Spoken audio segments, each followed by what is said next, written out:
Father Clive Tellish, the provincial of Don Bosco's. Reshma has just gone. She is the North Goa Zilla Panchayat chairman. Our keynote speaker, I must say, spoke well, Mr. Kumar Kalanand Mani, my friend, jovial, witty as always, Mr. Jovit Lopez, the author of today's book and many other books, Dr. Freddy Fernandez. The Satkar Murtiyan who are going to be honored after this. Distinguished guest, we have got an honorable ex-speaker, so many VVIPs over here, ladies and gentlemen. We have to congratulate Dr. Freddy, because I don't know from where he get inspiration to write so many books. This is the second book, I think, within 1 year. He had written a very voluminous book on the cabinet ministries after the liberation of Goa.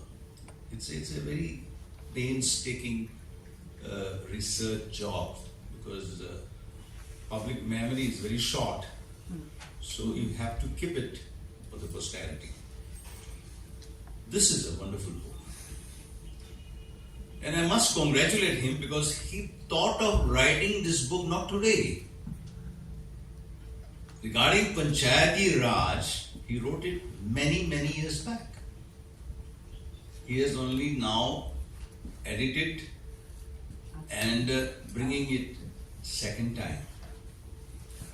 I must congratulate him, because he is keeping his book abreast of all the latest developments, especially in the field of Panchayati Raj. Well, 73rd and 74th Amendment to the Constitution of India were the landmark legislations in the history of Indian democracy. Because at that time, especially 73rd Amendment was Panchayati Raj, and 74th Amendment was Municipality Raj. And these amendments were brought by the then Prime Minister, late Rajiv Gandhi. And one of the inspiration for him, that is what I was told, is when he went to the northeast, and especially Nagaland, he saw the local self-governments functioning at the grassroots level very efficiently, very effectively, and that's how he thought of bringing these two landmark amendments to the Constitution of India. I was in charge of the 8 states, and I used to get fascinated how the villages, the village elders control the state and control the village. There are village councils and all that. And that's how the thought came, and that's how this 73rd Amendment and 74th Amendment were brought in the country. These amendments are very important, because they are part of the federal democratic structure of India. These amendments were supposed to devolve the powers to the people at the grassroots level, at the local self-government. These amendments were supposed to empower the people, empower the local self-governments. And these amendments were supposed to empower the scheduled caste, scheduled tribe, and the women by providing 33% reservation in the Gram Panchayats, Panchayat Samitis, which are not there in Goa. This was supposed to follow thereafterwards by empowering the women both in the assembly and the parliament. Now we have to remember, after the independence of this country, We were a democratic country. We gave ourselves the Constitution of India. But the powers were concentrated in the hands of few, maybe 700 and odd members of the parliament, both Lok Sabha and Rajya Sabha, and the members of the Legislative Assembly.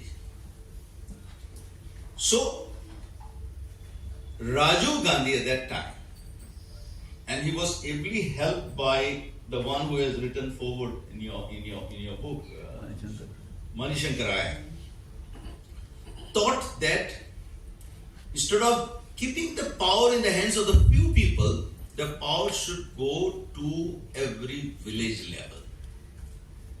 And therefore, this bill, 73rd Amendment, thinks of three tiers: Gram Panchayat, Panchayat Samitis, and Zila Panchayats.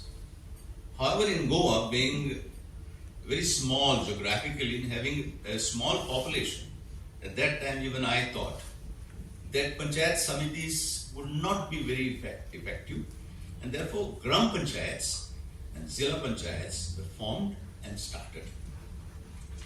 Now, I don't want to take much time because a lot of things are written in this book.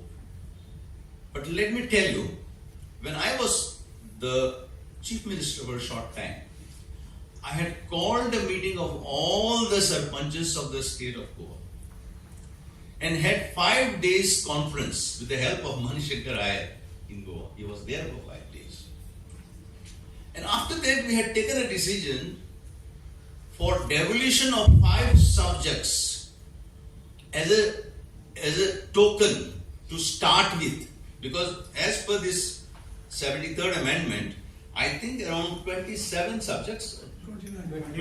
subjects are supposed to be devolved to the Panchayat level with all the finances, because the 73rd Amendment is not only formation of these institutions, but they are autonomous. They are given the same powers as you have given to the legislatures and you have given to the parliament.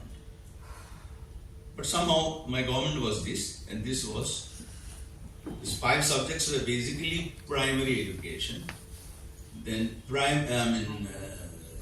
health, then that time irrigation, now it's called water resources, minor irrigation, and 5 subjects I said we will give it to them so that they know better what is best for the village and for the people, so that they can take the decisions and the finances should directly come there, and they can run much better than what the government can do. But somehow thereafterwards I asked them, after my this I've seen Goa is small, there are already 40 MLAs. If we give the powers to the Gram Panchayats, what will be left for the government? And that was the philosophy. And Panchayats also, they have given up their rights to the government. But these rights are inherent rights which are given by the 73rd and 74th Amendment to the Constitution of India. I would say manual in the hands of the newly elected Panchayat members and Zila members. I don't know what will be this, but the government can buy and give it to them, so that when they get elected as a Panchayat member, they know what are their rights, what are their responsibilities, and especially today. Because today, every day, if you open the newspaper, there are a lot of conflicts going on. There is conflict which is social conflict, cultural conflicts, especially developmental conflicts, and more serious environmental conflicts which has to be settled. Now, if the powers had devolved to the Gram Panchayats, these conflicts would have minimized. I am surprised. Every Gram Sabha is passing one resolution and Panchayat is passing another resolution. There is a conflict in the Gram Panchayat level itself, because the Gram Sabhas take some decision and the Panchayat take exactly opposite decision. The government take one decision and the Panchayats take another decision. So, if this devolution of power takes place seriously at the grassroots level, at the local self-government level, all these conflicts can be minimized. Hardly implement 2 or 3 policies. I brought so many legislations, especially protection of trees bill. I was elected in 1980, and my greatest passion was to take my motorcycle and go in the forest area, and I used to especially like to go the Kanpon side. And one day when I was going, I saw all the hills in front, hills at the side, and hills at the back bald.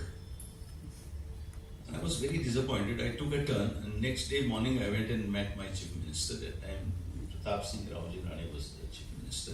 It was the first Congress government in 1980. And I told him, how is that you are allowed to cut all the forests? They are bald. Mr. Rane is still alive. He told me, you are very young. Here the majority of the MLAs are forest contractors. They and forest department, they cut the trees, and if I don't sign, they kick at my door and ask me to sign the files. So I was very disappointed because I did not know at that age the nitty-gritties of politics. But to my good luck, I got a beautiful book by Dr. Swaminathan, Task Force Report on Eco Development of Goa. Fantastic book. If you have chance, read it. It showed how much was the forest coverage at the time of liberation and how much the forest coverage was going on decreasing. It gave us about Goa's culture, cultural heritage, ecological heritage. So I immediately brought a bill. It was a private member's bill. Goa Daman and Dew Protection of Trees Bill. Mr. Rane called me and he said, see, this is a private member bill. I cannot pass it. I know what you are doing is right. Because passing a private member's bill is amounting to defeat of the government in a democracy. So I told him, you told me you cannot control the MLAs. And at that time there were fights between one side was Babu Naik and other side was Wilfred D'Souza. I said I'll meet both of them and request them to pass this bill.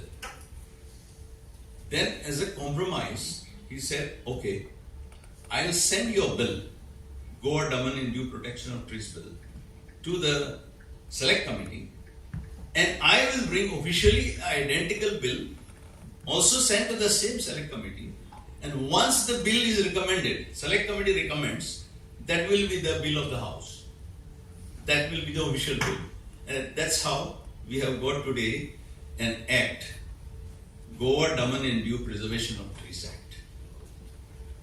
Similarly, I could have told many things like in education, in employment. Today there is this to protect the employment of the locals. It is because of the policy which I had made. I implemented it. But I brought policy on biotechnology. I could not implement it. I brought a policy on housing. I could not implement it. I brought so many other policies I could not implement. So I have written a book, A Better Goa. We can learn from our mistakes and we can suggest something for the better of Goa.